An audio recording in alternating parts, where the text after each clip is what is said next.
Hello बच्चों, तो आज हम पढ़ेंगे क्रय बही और क्रय खाते में अंतर। तो बच्चों देखिए, कुछ बच्चे को क्या लगता है कि क्रय बही और क्रय खाता एक ही होता है, बट ये एक ही नहीं होता है, ये अलग अलग होते हैं। तो देखिए क्या होता है, चलिए देखते हैं। तो क्रय बही जो होता है, ये क्रय बही सहायक बही की ही अंदर आती है, मतलब क्रय बही सहायक बही का ही पार्ट होता है। लेकिन जो क्रय खाता होता है वो सहायक बही का पार्ट नहीं होता, ये एक खाता होता है। इसमें हम अपने पैसों का लेन देन चाहे उधार हो या कैसा भी हो वो किया जाता है, ठीक है।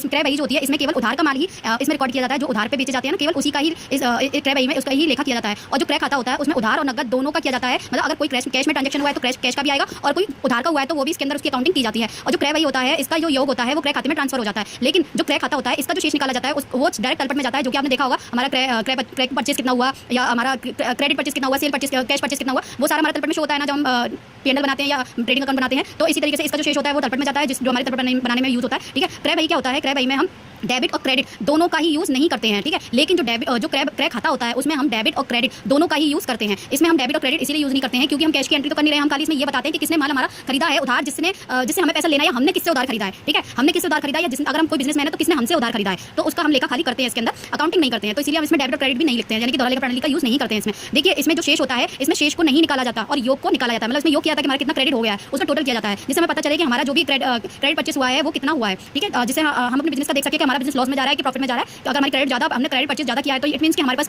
वर्किंग कैपिटल कम है। वर्किंग कैपिटल का मतलब ये होता है कि कैश का फ्लो कम है, तभी तो हम क्रेडिट परचेज कर रहे हैं और इसमें शेष नहीं निकाला जाता। लेकिन जो क्रय खाता होता है उसमें शेष निकाला जाता है, और तभी तो शेष कहाँ जाता है, हमारा तलपट में जाता है, जो कि हमारे पीएनएल और ट्रेडिंग अकाउंट बनाने में यूज होता है, ठीक है।